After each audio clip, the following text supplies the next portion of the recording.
brought to you by American Express, the official card of the NBA. Montrezl Harrell, 7 of 10. Part of the highest scoring bench duo, perhaps in NBA history, if they can keep their numbers up. He and Lou Williams. 6-point lead for the Clippers here at the half. Welcome in, everybody.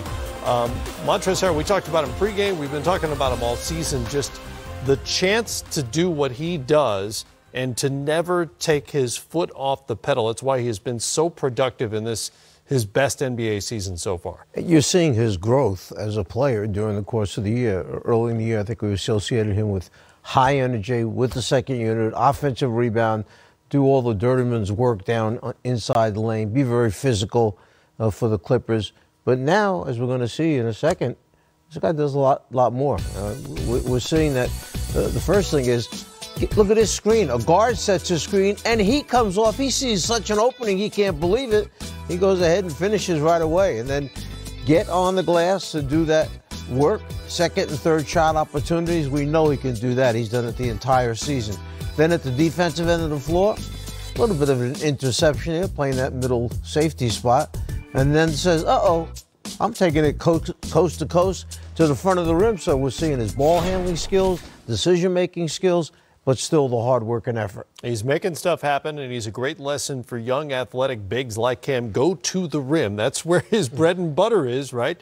And as for Indiana, you know, they're number one in the league in terms of points allowed over the course of the season, although that number has gone up since Victor Oladipo went down. But they've got to play in these types of games. In fact, 55 is a little high for them. Yeah, it is. And the problem is, as Coach pointed out, I don't know that they have anybody that can match the motor that Montrezl Harrell brings to the game. And I get sick and tired of people acting like what he's doing is not a skill. That is a skill he's been honing, Coach, since he was in college. I remember watching him at Louisville when he was the hardest working rim runner, you know, rebounder, slasher to the basket on the floor night after night. This is something the guy's been cultivating forever, and the fact that it translates the way it does for the Clippers is the reason why they got the lead in this game right now. And to do what he does over the course of a season, and guys like Kenneth Faried at his peak, I should say, that takes an amazing amount of energy to keep that up night after night over the course of the season. He's been great all year long. Clips up by 6 at the break, 55-49 as they try to extend their march to 8-1. When we come back, Steph Curry had the feeling tonight in Minnesota. Highlights from the champs and some other playoff contenders when we come back.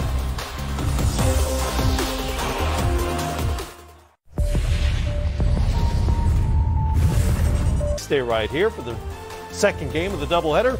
The Indiana Pacers out on the road out west taking on the Clippers in LA. Coverage begins shortly after 10:30 Eastern time. And in case you haven't been staying up to watch the Clips, as you should tonight, you really should. You've missed their 7-1 march, during which they've led the league in scoring and three-point shooting. Guys, Clips are comfortably 8th at the moment, but only a game behind the Spurs for the 5th spot in the West. Now 11-5 since trading Tobias Harris, which defies everything you would think about trading away your best player, right? They've gotten better, or at least maintained their record, including a buzzer-beating win on Sunday against the Nets. How are they getting this done? What is fueling this persistent push? They have an outstanding head coach in Doc Rivers, a guy who I think is in a different frame of mind since the trade took place. I think this is the happiest Doc has been in a long time because he identifies with this group. Doc was a plugger. He was a hard worker when he played. He came in and grinded every night when he was on the floor to become an all-star in the NBA. And that's what he has here right now, the tone that Patrick Beverley sets. A couple of these youngsters follow. I didn't know if they knew that Shamet was as good as he was until they got him there. And so, maybe wow. Philly might not have known how good he was. Exactly. Okay, you're right. This guy is really good. I mean, not only can he handle a little bit more than I thought he could, but he knocks down shots. It's like easy for him shooting threes and making them. So Doc is having fun coaching this team. This team has a great spirit about it right now. And they've got a bench scoring duo that could set an NBA record for highest scoring average between two players in Lou Williams and Montrezl Harrell. This is nothing new for Lou Williams because he's part of the 3 highest scoring bench duos in NBA history if they keep up this 34-point average. Yeah, and it's about balance. You know, Matt, Coach, I think Lou Williams is such a refined operator on the perimeter. He gets shots against basically anybody. And Montrezl Harrell goes out there and literally physically outplays whoever's in front of him every night.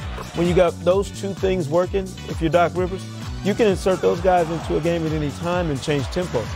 The part about this that really works is that when they traded Tobias Harris, there was no change to the chemistry of this team, which is pretty surprising. Yeah. When you've got a guy who's as no nonsense, as low maintenance as Tobias Harris is. You make that tweak to your locker room and to your rotation, and it took nothing away from what you were doing. That tells you, as you mentioned, Coach, the job that Doc has done with this group, and also the fantastic job the front office has done knowing their team, understanding their DNA, and knowing who can plug in and play with this group and who you can take away and not miss a step. That, to me, that's a sign of a team that really has a handle on itself and an organization that understands their roster as well. Let's not overlook the fact that, and I hope this is not a hex on him, but Gallinari has been healthy basically. Yeah. And when he is healthy and can play, he changes whichever team he's on. Right now, the Clippers have a Gallinari who has shown up. This guy rebounds for him. He knocks down shots for him. He's a terrific team player. The guys like him in the locker room. You know, he's all about trying to win for his team. He likes that. And he couldn't do it so many seasons because of the injuries that he was always fighting. Thus far, with the Clippers, things have been good. He's played 59 games already. He's only done that 2 other times over the last 5 seasons. He's had so many injuries over the course of his career. Injury and the schedule have conspired against their opponent tonight, the Indiana Pacers, who are 6-7 since the All-Star break, 12-12 since Victor Oladipo went down with that ruptured quad tendon back in January. And look at the schedule ahead.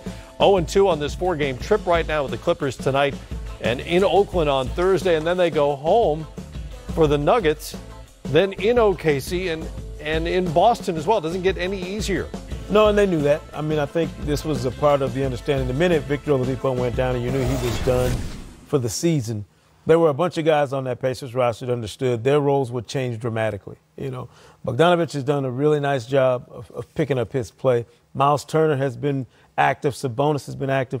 The addition of Wesley Matthews has certainly helped. But they got some other guys who still, I think, can go to another level. Some of those backcourt guys, the depth they have at the guard positions, that can still improve and get better going into the playoffs. So Nate McMillan has more to work with this group. And look, there was bound to be some struggles without Victor Oladipo. You don't have an all-star player go down in this league and not suffer a little bit in his absence. Well, how about the tough-mindedness that Nate McMillan has gotten these guys to buy into? When Oladipo went down, team meeting, let's talk about this thing. Are we going to go from third and fall out of this playoff picture? Right. Or are we going to hang in there for all the hard work we've done, as good as we've been defensively? We just need you guys to pick up some other areas that, you know, Victor led us in. And the guys have really responded. They've done a terrific job. Yeah, the schedule is tough, and who knows, maybe they slip to 5th, but then there's a little bit of a cushion, so they could wind up in a first-round series against Boston the way it looks right now. Whether they have home court or whether the Celtics do is yet to be determined. More coming up here on the Auto Trader pregame show. We've got the Bucks hosting the LA Lakers coming up at the top of the hour. Game 2, as we mentioned, Pacers and Clippers from LA. Auto Trader pregame show, and as of tomorrow, there are just 3 weeks left in the season, and there are more than a few to-do items still left on the list. So, for the two of you, what are 3 things you are looking for down the stretch? And Sekou, we'll start with your list. Well, look, to me, this has been an ongoing thing all season long for several teams. Number 1 is the Boston Celtics. Right. You know, they look like they found something on their West Coast trip. Which version are we getting? Well, I'm just taking the most recent version of the Celtics. They look like they found a little something on that West Coast trip. Maybe some better chemistry, just a better understanding of what everybody's role was. And Kyrie has been playing through the roof. But can they keep it up through the regular season tape and then into the postseason? Because they got a lot of expectations. Nobody had greater expectations going into this season than they did in the East. Number 2, and we've been talking about it every week. I do it every week, talking about the MVP race. And it is intriguing. You know, we don't always get a 2-horse race, right, basically. We've got one right now with James Harden and Giannis Antetokounmpo fighting down to the finish to see who's going to win the key MVP. Harden, the incumbent, and the guy who's got one already. Giannis trying to set the trend for the under 25 group of stars in the league, coach, and claim one and maybe start a new generation in that respect. So both those guys still with enough time left where somebody's going to end up separating from someone else. I still don't know which way I'm going to go. That's a good thing. A lot of us don't. The voting is going to come down to the wire, I think, right down to the last game of the regular season. Last thing for me, and this is something tricky. Who gets that number 2 spot in the East and West and sets themselves up for a potential run to the conference finals? Denver and Golden State are now playing hot potato with the number 1 spot. So that could get interesting these next 3 weeks. Both teams with a lot to play for every night, a lot of pressure on Denver.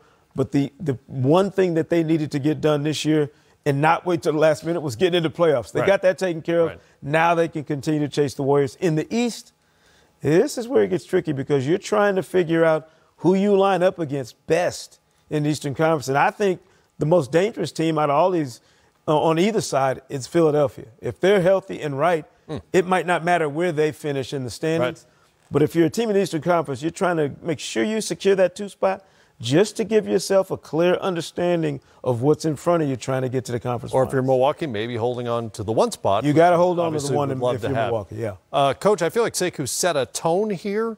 No, I feel like he came across the line and got into my territory. That's what he did. I established a level of excellence that you're now required to match. Do the best I can. Good luck. Let's start with the Western Conference, knowing that I think that race is over with already. 8 teams are going to make it. So I'm interested in what's going on 6, 7, and 8 in the Eastern Conference. You've got the 3 teams that are there right now in Detroit, Brooklyn, and Miami. But don't forget Orlando. Don't forget Charlotte. When you look at some of their schedules, oh, my goodness. Miami has 8 away games remaining on their schedule. But they're playing well. Charlotte has 7 away games remaining on their schedule. Detroit, 7 away games like Portland, Golden State, Denver, Indiana, Oklahoma City. My goodness, that 3-spot position there, it could change. The whole thing could change. You didn't even mention Brooklyn. Their schedule is brutal. Brooklyn, I was going to get to Brooklyn. Okay, I'm sorry. But now that you said jumped the gun. It's brutal, Brooklyn's schedule. They've been so good for so long, and now they finish up the season facing these games that are so tough for them. All right, number 2. Number 2 is, I hate to say it's like for the ping pong balls. The race to the bottom. It is the race at the bottom. Remember, the 3 teams with the worst records have 14% of getting the most ping pong balls for the first pick. So what's going to happen here all of a sudden when you look and you see that, New York is in there and Cleveland is hanging around there, and then you got Chicago, Atlanta hanging around there, Phoenix obviously around there.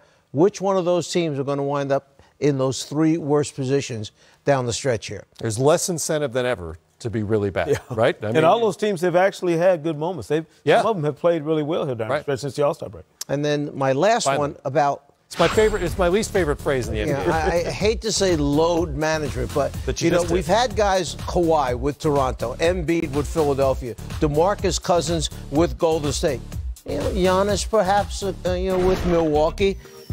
Are you questioning his ankle injury? Well, what I'm saying is that should you rest these guys knowing that you could lose a position?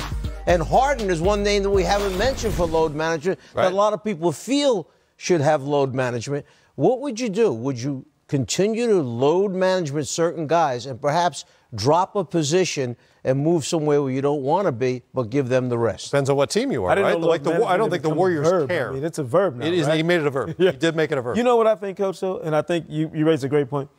If you're one of these teams like Houston,